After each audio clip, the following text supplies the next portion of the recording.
Hey everyone, and welcome back.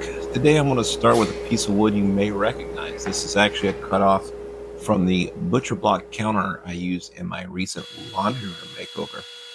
It was too good of a piece to waste, so I decided to turn it into something useful and give it a second life.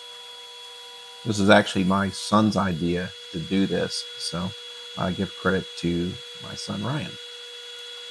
So here I'm going to cut everything to dimension, just trying to find a good measurement to get as much as I can out of these.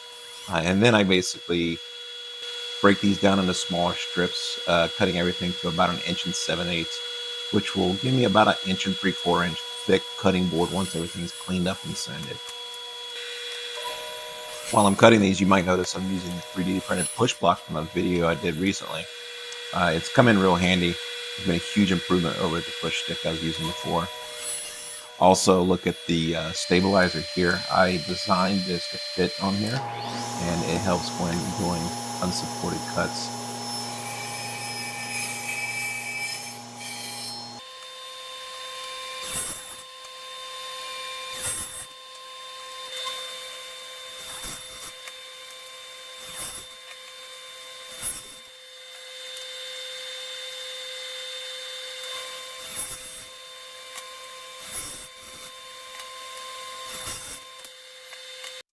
So once everything is cut, I lay out the pieces to get the grain oriented the way I want. Flip them on edge for the glue up, and then I clamp everything on top of parchment paper here so that the board doesn't end up going to the plywood below. Once that glue dries, I pull the clamps and clean up one edge using my track saw. This gives me a straight edge so that I can reference everything on the table saw and get a square cut on everything.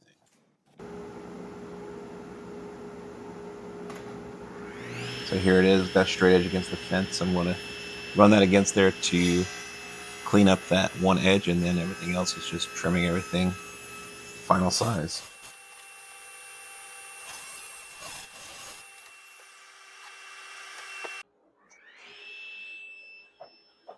You notice here it looks like I like the first 3D printed push block so much I decided to make another one. This makes trimming the edges really well, so I can push down, have good pressure all the way through, and definitely make the cut a lot safer. You know, I've heard somewhere that you're not supposed to use a planer with end grain, so I'm going to plane this. Uh, well, see how it works out. Hopefully, it doesn't damage anything.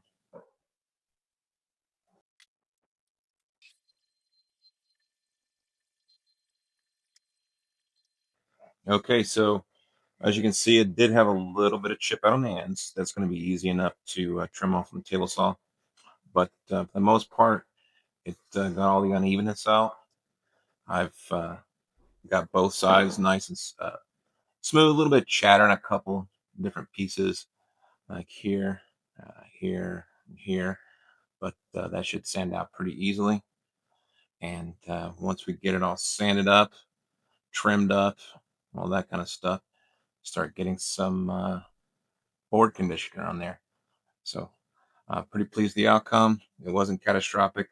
A couple of things of note, I did have it on the finishing cuts, and I took very light cuts, so only a little bit, maybe a 32nd, if not a 64th per pass through the planer.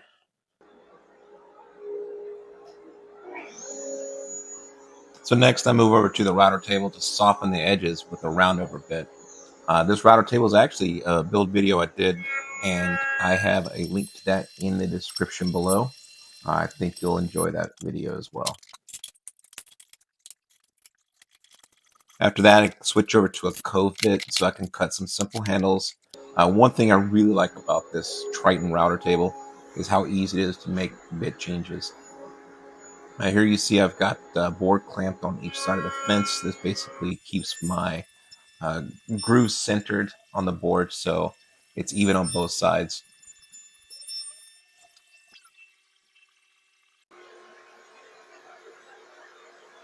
So once this routing is done, it's time to sand everything smooth.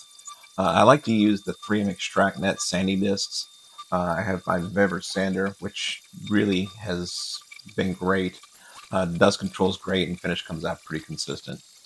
Make sure to you use your dust collection with this, because I think it makes the disc last longer and really seems to improve the sanding performance overall. Now, once I get it all sanded down, now it's time to put some mineral oil on it. I flood the board with mineral oil and let it soak in until it won't absorb anymore. You can find food safe mineral oil at most drugstores or in the health section of the grocery store, where it's usually sold as a laxative. Cutting board oil sold at your home centers is basically this exact same thing, just 2 to 3 times the cost. Once all that's done, I'm going to create my own homemade board butter. This is basically a mixture of white beeswax mixed 50-50 with mineral oil. You can do some other ratios, but I like this one. I melt it together in a simple double boiler setup. Once everything's melted and mixed, I pour them into smaller containers so they can solidify. And you can actually gift these to people if you're going to give the cutting board away, and it'll give them something to refresh the cutting board later on. And the mineral oil, it soaks deep into the wood, while the beeswax adds basically a bit of surface protection and helps slow down the moisture absorption. Gives the board a richer look and helps it hold up a little bit better over time. Nice thing about this is you can save uh, that board butter and apply it later to refresh the board as needed. So I just apply with a rag, use a heat gun to kind of heat it up to speed up the process of soaking it in, work its way into the surface. Once it's had time to kind of get into the board itself, I buff off any excess and just clean it up.